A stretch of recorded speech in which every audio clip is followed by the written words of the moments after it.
Donna Hamilton. I was arrested in April 2006. I was charged with 3 Class C felony stealing charges for embezzling $30,000. I was a court administrator for 25 years. I always obeyed the law. I believed in the law. And one day I broke the law.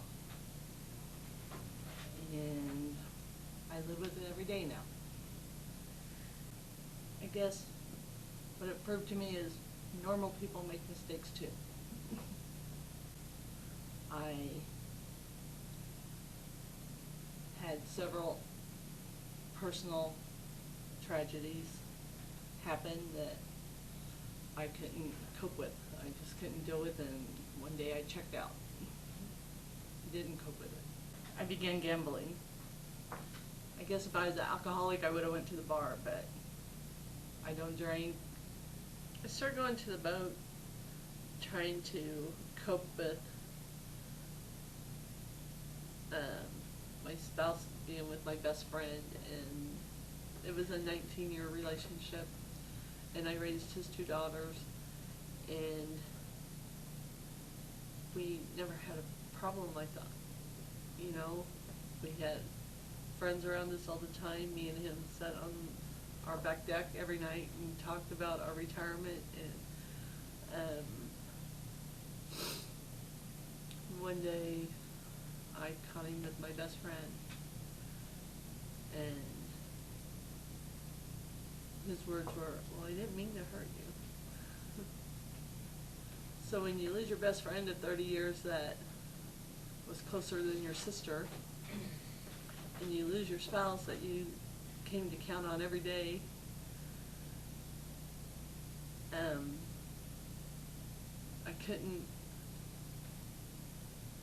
couldn't sort it all out in my head. Now, if somebody came to me and said, "My spouse did this, my spouse did that," I could tell you everything to do to fix it. That was my job in life. I fixed your problems, not mine, because I didn't have problems in life. You know, my life was fairly simple and easy, and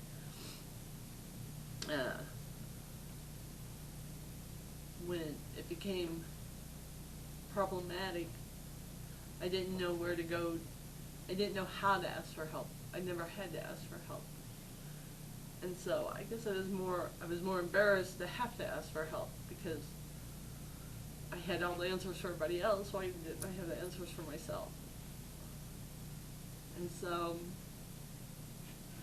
when trying to sort it all out, I just became more depressed, and people around me kept telling me, "Just get over it, just get over it.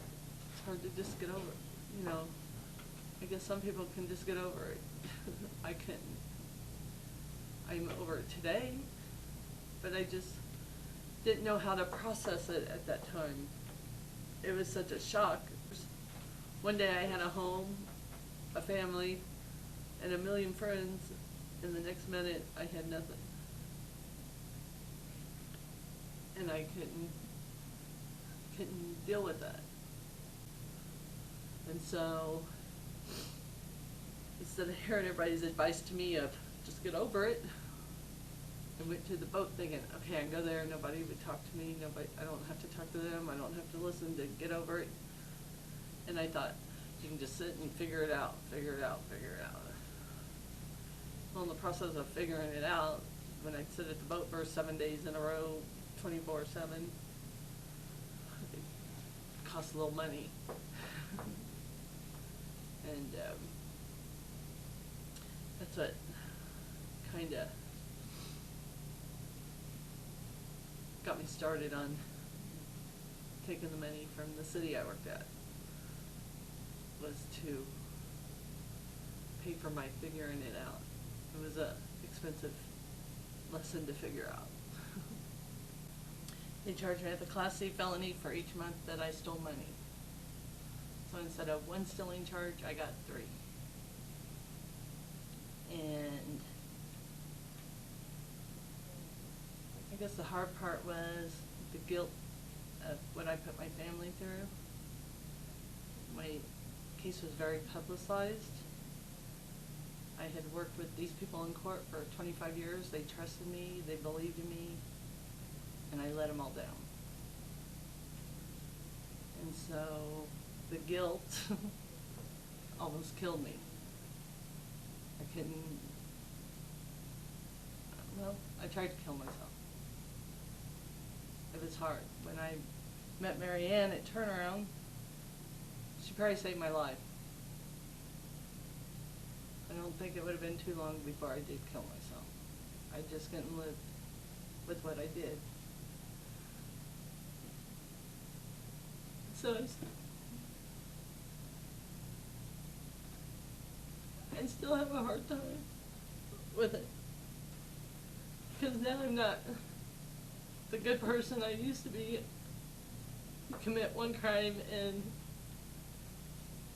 all of a sudden nobody looks at your beginning, or you're just not supposed to make mistakes, but everybody makes mistakes. Some just get caught, some don't. You know, I never denied doing it. I helped them figure out how I did it, and I took the punishment I deserved. The reality is now I can't get a decent job. I can't support myself for the first time in 35 years.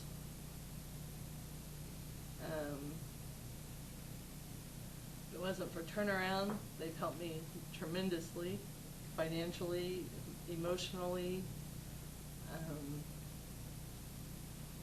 It's just been a long, hard lesson to learn. You know, and I guess I'm harder on myself than people are on me, but it's just something I'll live with the rest of my life.